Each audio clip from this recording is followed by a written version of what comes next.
Hello again. I'm not going to introduce myself again, but since some of the co-panelists were having an argument over who had been in open source the longest, I will put that battle to a rest, because I did my first open source contribution in 1990 with a piece of code that is still in use today.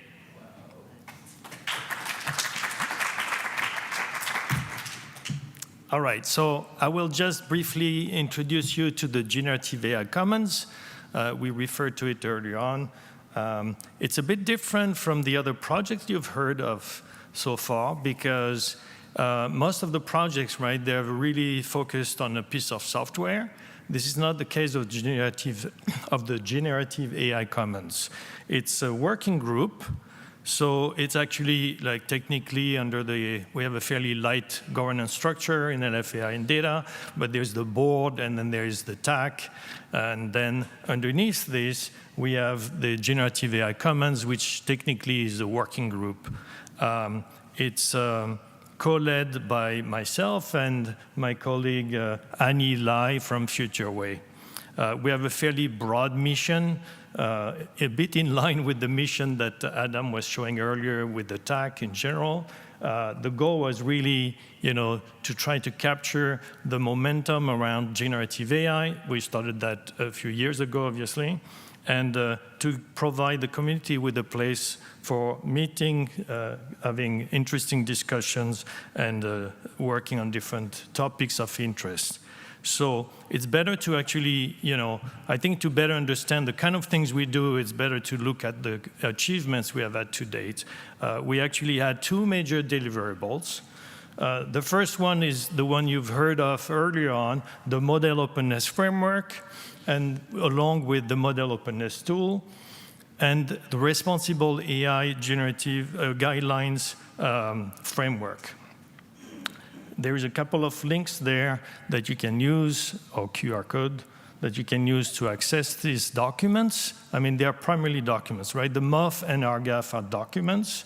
There's a spec for the MOF. There's a white paper initially, then we turn it into a spec. And the MOT is a piece of software.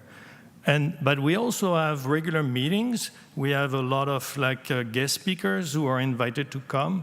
A couple of weeks ago, we had this really amazing demo from an engineer from Google Mind, the DeepMind in the Google group.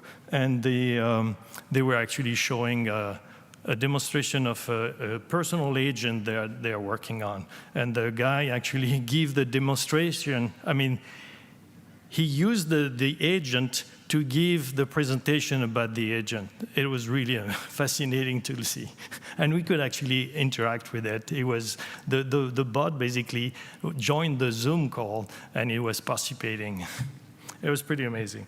So, but we have had many different such presentations, and we have that every other week. So this is completely open. That's one of the characteristics of Generative Commons. Is very open. We have people from all sorts of different organizations joining us. You don't have to be a member, and this is true for most of these projects, right? You don't have to be a member of LFA and data to participate. It's all very open. So I'm not going to get too much into more detail about the MOF. You've heard me talk about it earlier on. It's essentially a framework to make assessment as to how open the model distribution is. And along there, you can see a snapshot. We have a website online, which you can use to evaluate how open a model is. You can do your own evaluation. And we have some models that have been registered. And you can actually browse through them and see what they are. Along with the MOF, we have this other document I was referring to, RGAF.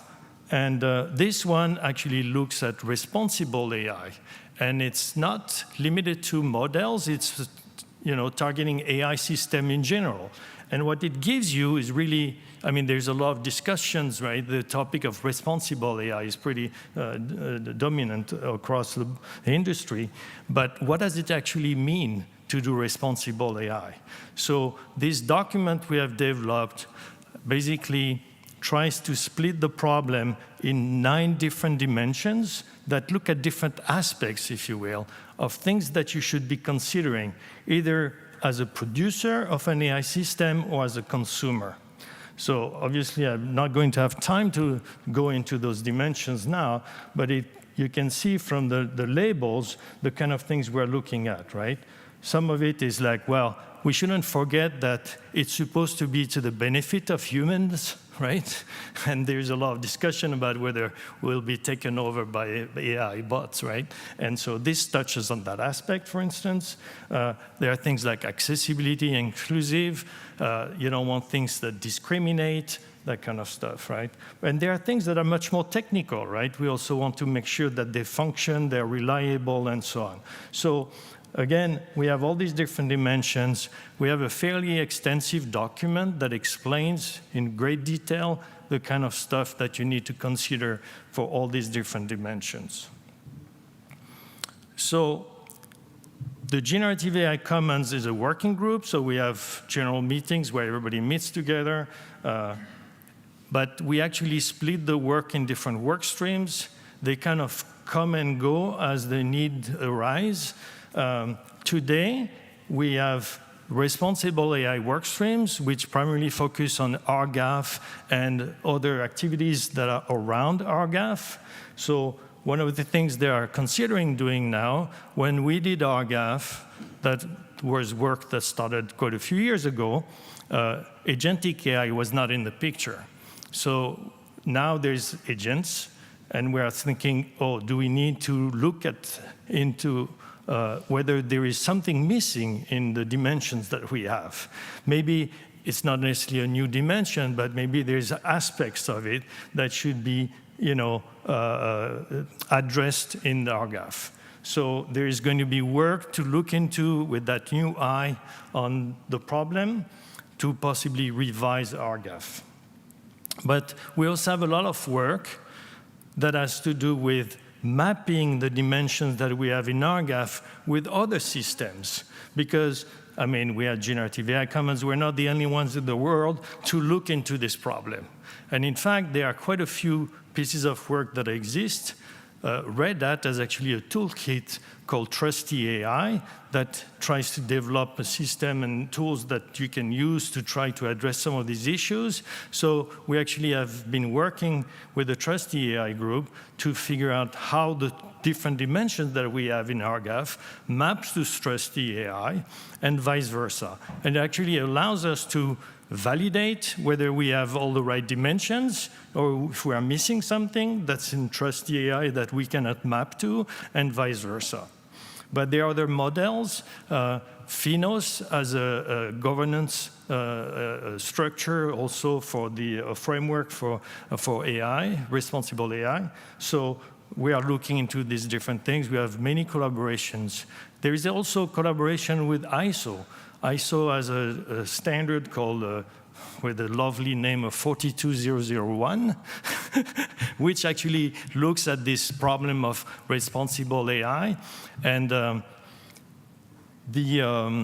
governance of AI systems. And they're actually developing a handbook which is meant to be like a developer handbook, giving people guidance on how they go at implementing 42001. And they're actually looking at RGAF as a guide to better explain, to leverage as part of their standard.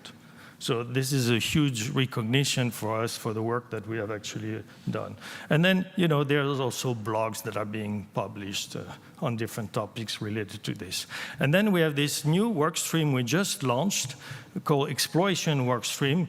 It's purposefully meant to be fairly broad, and we are inviting everybody interested to join us to work on things. If there's a topic that's dear to you and that you think could be,